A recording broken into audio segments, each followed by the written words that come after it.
चकवी के 3 प्रश्न। कौन किसके भाग्य का खाता है? संसार का सबसे बड़ा बलवान कौन है? जो अपनी बात से मुकर जाता है उसका अंत में क्या अंजाम होता है? दोस्तों, एक समय की बात है। एक जंगल में एक पीपल का पेड़ था।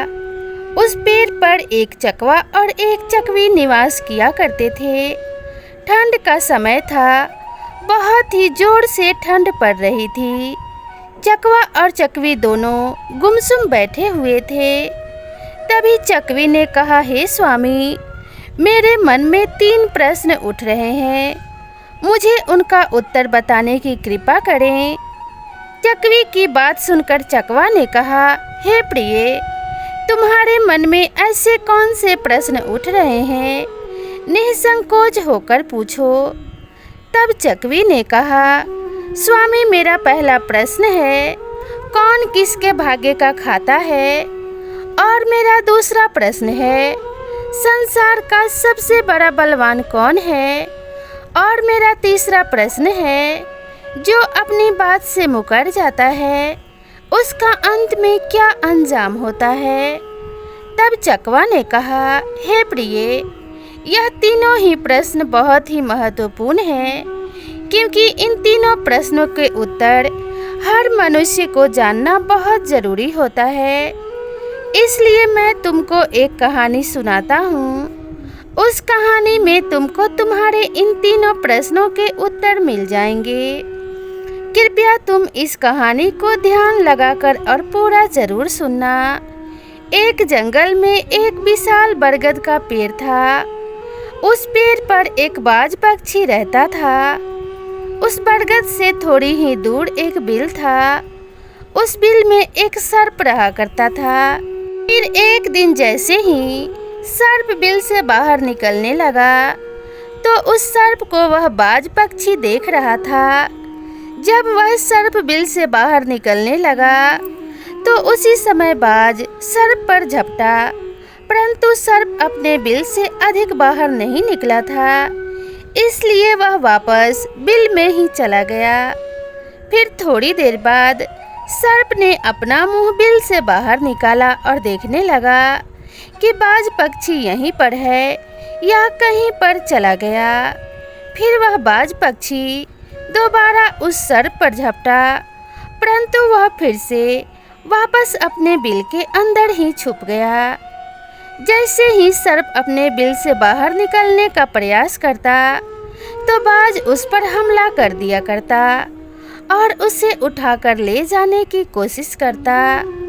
बाज मन में सोच रहा था कि जब भी तू बाहर निकलेगा तो मैं तुझे अपना भोजन जरूर बना लूँगा। और सर्प उस बाज के डर से बिल में ही छुपा रहता है। जब उस सर्प को उस बिल में रहते हुए काफ़ी समय हो जाता है तो सर्प मन में विचार करने लगता है कि यदि राजा विक्रम कहीं से आ जाए तो वह दूसरों के कष्टों का हरण करते हैं, और राजा विक्रम ही ऐसे हैं जो मुझे इस बाज से बचा सकते हैं। तो राजा विक्रम की याद करता हुआ सर्प उस बिल में छुपा रहता है, और जो भी उस मार्ग से निकल कर जाता तो उससे सर्प कहता कि हे भाई, कोई मेरी बात राजा विक्रम तक पहुंचा दो या मुझे राजा विक्रम से मिला दो, तो मैं उसका जीवन भर एहसानमंद रहूँगा। फिर एक दिन राजा विक्रम, जो दूसरों के दुखों को दूर करते थे, वह जंगल में आखेट के लिए जा रहे थे और उसी मार्ग से निकलकर जा रहे थे। तभी सर्प को पता चला कि रास्ते से कोई जा रहा है, तो वह सर्प बिल के अंदर से ही कहने लगा, हे भाई, कोई मुझे राजा विक्रम से मिला दे तो मैं उसका जीवन भर एहसानमंद रहूँगा। यह बात जब राजा विक्रम ने सुना तो राजा विक्रम कहने लगा, क्यों भाई, आपको राजा विक्रम से क्या काम है? तो सर्प कहने लगा, देखो भाई, राजा विक्रम दूसरों के दुखों का हरण करते हैं और मैं बहुत दिनों से इसी बिल में पड़ा हुआ हूँ और मैं बहुत दुखी हूँ। यदि मैं इस बिल से बाहर निकलता हूँ तो इस वृक्ष पर एक बाज पक्षी का निवास है। वह बाज उसी समय मुझ पर हमला करता है, इसलिए मैं इस बिल से बाहर नहीं निकलता हूँ और ना ही मुझे कुछ खाने को मिलता है। मैं ऐसे ही इस बिल में पड़ा हुआ हूँ और ऐसे ही अपना जीवन व्यतीत कर रहा हूँ। सांप की बात सुनकर राजा विक्रम कहने लगे कि हे सर्पराज, मैं ही राजा विक्रम हूँ।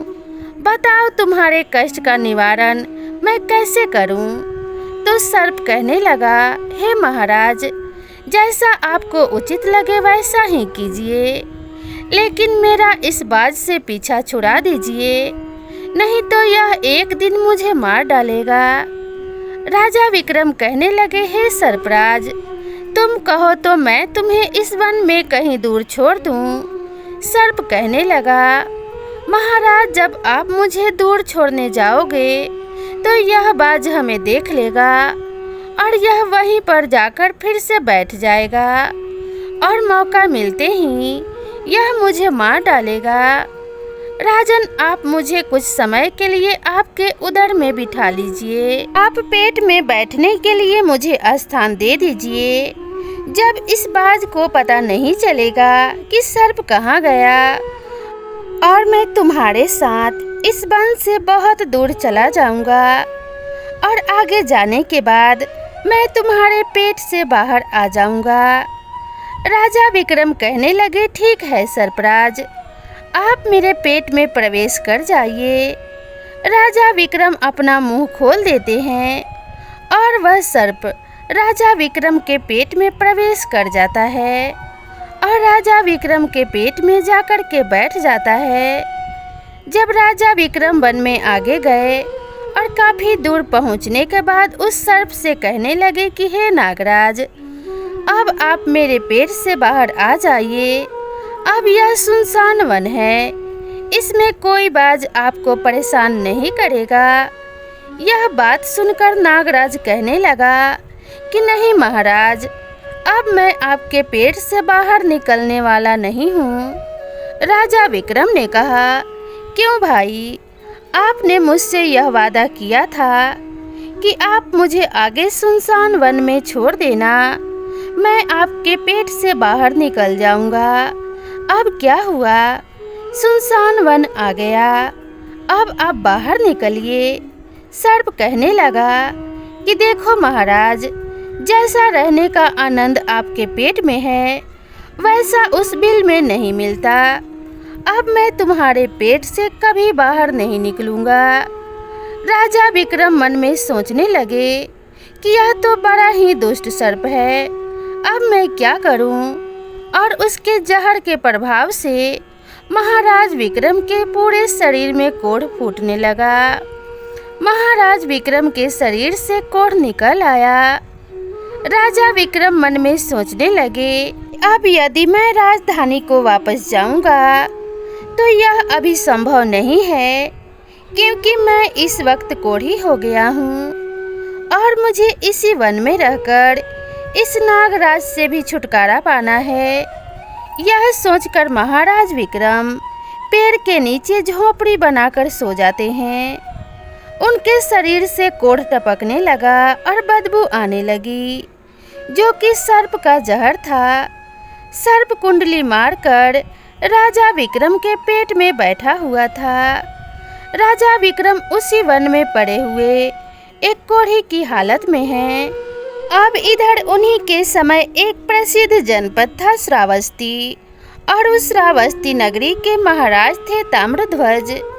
महाराज ताम्रध्वज की 3 पुत्रियां थीं और राजा ताम्रध्वज बड़ा ही अहंकारी और बड़ा ही अभिमानी राजा था। फिर एक दिन उसने अपनी तीनों बेटियों से पूछा कि बताओ बेटियों, तुम किसके भाग्य का खाती हो? फिर उनमें से 2 बेटियां तो राजा के डर से कहती हैं कि पिताजी, हम तो आपके ही भाग्य का खाते हैं। परंतु उनमें से राजा की एक चित्ररेखा नाम की बेटी थी। वह चित्ररेखा अपने पिता ताम्रध्वज से कहती है कि नहीं पिताजी, मैं किसी के भाग्य का नहीं खाती हूँ, मैं तो केवल अपने ही भाग्य का खाती हूँ। उस बेटी की बात सुनकर राजा को बहुत क्रोध आया और राजा ने उसी समय नाई और ब्राह्मण को बुलाया और नाई और ब्राह्मण से कहने लगा कि मेरी इन दोनों बेटियों का रिश्ता तो आप किसी राजा के यहाँ करके आइए, और जो यह बड़ी वाली बेटी है इसका रिश्ता किसी कोढ़ी या कलंकी जिसके हाथ पैर नहीं हो उसके साथ करके आइए। फिर राजा का आदेश मिलते ही नाई और ब्राह्मण उन तीनों बहनों का रिश्ता करने के लिए चल देते हैं। उन्होंने राजा की दोनों छोटी बेटियों का रिश्ता तो राजवंशों में कर दिया, परंतु तीसरी बेटी के लिए वर ढूंढते ढूंढते उसी वन से निकल कर जा रहे थे जिस वन में राजा विक्रम अपनी झोपड़ी में कोढ़ी के रूप में पड़े हुए थे। उनके शरीर से कोढ़ बह रहा था, तो राजा विक्रम को देखकर नाई और ब्राह्मण आपस में कहने लगे कि इससे अच्छा तो कोई व्यक्ति हमें मिलेगा नहीं, इसलिए इसके साथ ही राजा के लड़की का संबंध करके चलते हैं। फिर राजा विक्रम के साथ नाई और ब्राह्मण ने राजा ताम्रध्वज की लड़की चित्ररेखा का विवाह तय कर दिया और राजा ने भी आनंद फानन में बहुत ही जल्दी चित्ररेखा को उस वन में ले जाकर वहीं उस कोढ़ी राजा विक्रम के साथ उसका विवाह संपन्न कर दिया। राजा विक्रम जैसे महापराक्रमी राजा समय की चपेट में आ गए और एक कोढ़ी का जीवन व्यतीत कर रहे थे। वह लड़की बड़ी ही पतिव्रता थी। वह अपने पति राजा विक्रम की सेवा करती थी और वह दोनों छोटी जो बहनें थी वह बड़े बड़े राजाओं के घर में गई तो वहाँ आराम से जिंदगी जी रही थी। लेकिन चित्ररेखा विक्रमादित्य के साथ दुखी जीवन काट रही थी। कहते हैं जो अपने नियम और सिद्धांतों पर रहता है और जो अपने धर्म का पालन करता है, ईश्वर हमेशा उसे सुखी रखना ही पसंद करते हैं। भगवान उसे हमेशा आनंद प्रदान करते हैं। इसलिए जब उस झोपड़ी में रहते रहते चित्ररेखा को राजा विक्रम के साथ बहुत दिन बीत जाते हैं, तो उस झोपड़ी के पास एक पीपल का वृक्ष था और उस वृक्ष के नीचे एक दूसरे सर्प का बिल था। तो एक दिन राजा विक्रम सो रहे थे और रात्रि का समय था और चित्ररेखा महाराज विक्रम की सेवा कर रही थी। उसी समय उस बिल में से एक सर्प बाहर निकलता है और बाहर निकलकर जो राजा विक्रम के पेट में सर्प था उस सर्प से कहने लगता है, अरे दुष्ट, तू अपने वचन से मुकर गया। तूने तो महाराज विक्रम से कहा था कि मैं दूर वन में जाकर तुम्हारे पेट से बाहर निकल जाऊंगा, और तू ऐसे परोपकारी राजा के पेट में जाकर बैठ गया। तुम्हारे जहर के कारण राजा के पूरे शरीर से कोढ़ निकल आया और तुझे शर्म नहीं आई कि तूने कितना गलत काम किया है, क्योंकि इतने समय में राजा विक्रम ना जाने कितने ही जीवों का दुख दूर करते। वह सर्प आगे कहता है, यदि कोई सुन रहा हो तो मैं तेरे मरने का उपाय बताता हूँ। यदि कोई गंगा जल लाकर इस राजा को पिला दे तो तेरी उसी समय 100 टुकड़े हो जाएंगे और तू मल के रास्ते बाहर निकल जाएगा। अब राजा के पेट के अंदर बैठा हुआ जो सर्प था वह दूसरे सर्प से कहने लगा कि तू जैसा भी मैंने कभी नहीं देखा, तू भी तो धन के खजाने पर कुंडली मार कर बैठा है। यदि यह धन मानव समुदाय के कल्याण के लिए लगाया जाता तो इससे न जाने कितने इंसानों का भला होता। मैं भी तेरे मरने का उपाय बताता हूँ। यदि कोई सुन रहा हो तो कोई एक पीपा तेल गरम करके तेरे बिल में डाल दे तो उसी समय तू नष्ट हो जाएगा, और इस बिल वाले स्थान की खुदाई करेगा तो यहाँ पर अपार धन संपत्ति निकलेगी। उस बात को राजा ताम्रध्वज की बेटी चित्ररेखा बड़े ध्यान से सुन रही थी। चित्ररेखा के मन में विचार आया कि यह राजा विक्रम है और इनके पेट में एक सर्प बैठा हुआ है। इस कारण महाराज के शरीर से कोढ़ निकल रहा है। तो वह बेचारी चित्ररेखा एक ऋषि के आश्रम पर पहुंचती है और उन ऋषि से अनुरोध करती है कि हे महात्मा, मुझे एक गिलास गंगा जल की आवश्यकता है। ऋषि ने कहा, बेटी तू कौन है और गंगा जल का क्या करेगी? तो वह चित्ररेखा कहने लगी, हे मुनिवर, मैं राजा ताम्रध्वज की बेटी चित्ररेखा हूँ और मेरे पति के लिए मुझे दवा के रूप में गंगा जल चाहिए। फिर उस ऋषि ने उसे एक गिलास गंगा जल दे दिया। अब चित्ररेखा गंगा जल लेकर जल्दी ही महाराज विक्रम के पास पहुंच गई और पहुंचकर महाराज विक्रम से कहने लगी कि महाराज, यह दवाई है आपके कोढ़ का, इससे आपका कोढ़ सही हो जाएगा, आप इसे ग्रहण कीजिए। राजा विक्रम उस गंगा जल को पी गए और जैसे ही राजा विक्रम ने उस गंगा जल का पान किया तो उस सर्प के उसी समय 100 टुकड़े हो गए जो पेट में था। वह सर्प नष्ट हो गया और धीरे धीरे राजा के शरीर से मल के रास्ते बाहर निकल आया। अब तो राजा का कोढ़ धीरे धीरे सही होने लगा और कुछ ही दिनों में राजा का कोढ़ बिल्कुल सही हो गया। राजा का पूरा उपचार हो गया। राजा पहले की तरह स्वस्थ हो गए। अब राजा विक्रम से चित्ररेखा कहने लगी कि हे महाराज, मैं एक स्त्री हूँ, इस शहर में नहीं जा सकती हूँ। आप शहर में जाइए और एक पीपा तेल लेकर आ जाइए। राजा विक्रम कहने लगे कि हे चित्ररेखा, उस तेल का तुम क्या करोगी? चित्ररेखा ने कहा, महाराज, पहले आप तेल का पीपा लेकर आइए, फिर मैं आपको बताऊंगी। फिर चित्ररेखा की बात सुनकर राजा विक्रम बाजार में जाते हैं और वहां से एक पीपा तेल लेकर आते हैं। फिर चित्ररेखा वहां पर आग जलाती है और उस आग पर उस तेल को गर्म करती है और गर्म करके उस सर्प के बिल में खाली कर देती है। जैसे ही वह उस बेल में गरम तेल डाला गया तो सर्प की मृत्यु हो गई। राजा विक्रम से चित्ररेखा कहने लगी कि महाराज, इस स्थान को खोदिए। फिर राजा विक्रम ने जब उस स्थान की खुदाई की तो वहां से अपार धन संपत्ति निकली। चित्ररेखा कहने लगी, महाराज देखिए, मैं जानती हूँ कि आप उज्जैन नरेश राजा विक्रम हैं, परंतु मेरे पिता ने मेरा अपमान किया है और मुझे एक कोढ़ी को दिया था, परंतु मेरे भाग्य का खाती हूँ, इसलिए इसी स्थान पर मेरे पिता का जो महल है उससे अच्छा महल बनना चाहिए। राजा विक्रम कहने लगे, चित्ररेखा तुम कैसी बातें कर रही हो? हम उज्जैन नरेश हैं, भला यहाँ पर महल क्यों बनवाएंगे? आप उज्जैन नगरी को चलिए। परंतु राजा विक्रम के कहने पर भी चित्ररेखा नहीं मानी।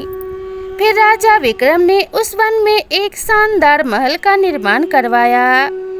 इस संसार में सबसे बलवान समय होता है और कोई बलवान नहीं होता है।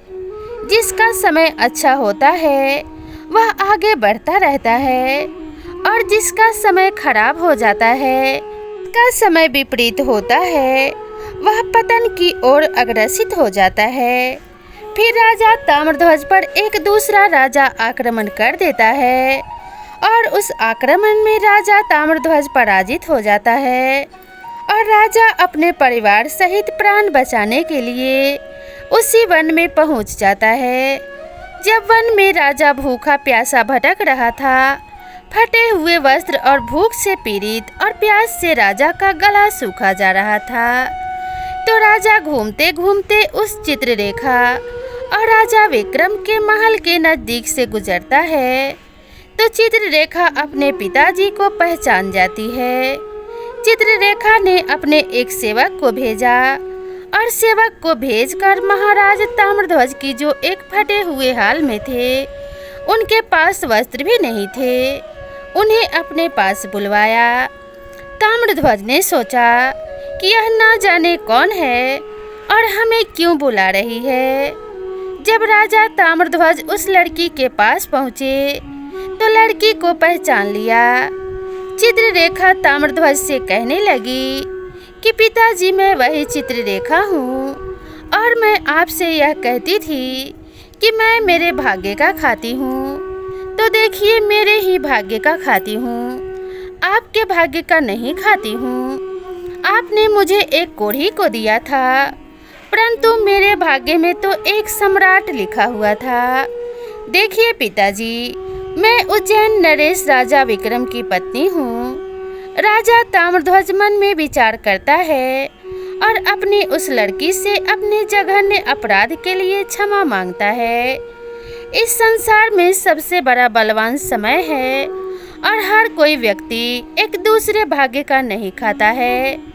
हर कोई यह सोचता है कि यह मेरे भाग्य का खा रहा है, नहीं कोई किसी का भाग्य का खाता है, और जो कोई खाता है वह अपने ही भाग्य का खाता है। हर दाने दाने पर खाने वाले का नाम होता है। इसलिए आप यह न सोचें कि हम किसी को खिला रहे हैं। आप किसी को खिलाने वाले कौन होते हैं? इस संसार को खिलाने वाला तो एक ही है और वह है भगवान शिव शंकर। जो अपनी बात से मुकर जाता है उसका अंत वही होता है जो राजा विक्रम में पेट के बैठे हुए उस सर्प का हुआ था। अंततः वह विनाश को प्राप्त होता है। हमेशा सत्य की ही जीत होती है और अधर्मी, अत्याचारी और पापियों का अंत होता है। इस तरीके से राजा विक्रम और उसकी पत्नी चित्ररेखा ने राजा ताम्रध्वज का बड़ा स्वागत किया और राजा विक्रम महाराज ताम्रध्वज को अपने साथ उज्जैन ले आए। और बाद में राजा विक्रम ने अपनी सेना राजा ताम्रध्वज के साथ भेजी और जिस राजा ने ताम्रध्वज को पराजित किया था उससे अपना राज्य वापस ले लिया। जिसकी किस्मत अच्छी होती है, जिसके कर्म अच्छे होते हैं, उसे ईश्वर कहीं ना कहीं से देता है और उसकी जरूर सुनता है। ईश्वर ही सभी के परिवार का पालन पोषण करते हैं और ईश्वर ही हर किसी का सुख दुख में साथ देते हैं। तो दोस्तों, अपने मन में कभी इस बात का वहम नहीं पालना चाहिए कि हमारे भाग्य से कोई व्यक्ति सुखी है या फिर हम उसका पालन पोषण कर रहे हैं। ईश्वर ने सभी जीव जंतु, पशु पक्षियों और मनुष्यों को बनाया है और सभी के लिए भोजन की व्यवस्था भी वही करते हैं। अगर ईश्वर ने भूख दी है तो भोजन भी वही देते हैं। तो दोस्तों, आप सभी को ये कहानी कैसी लगी कृपया कमेंट करके ज़रूर बताएं और ऐसी ही नई नई कहानियों के लिए मेरे चैनल को सब्सक्राइब करना बिल्कुल ना भूलें। तो मिलते हैं इसी तरह की नई और शिक्षाप्रद कहानी के साथ। तब तक के लिए आप सभी को प्यार भरा नमस्कार।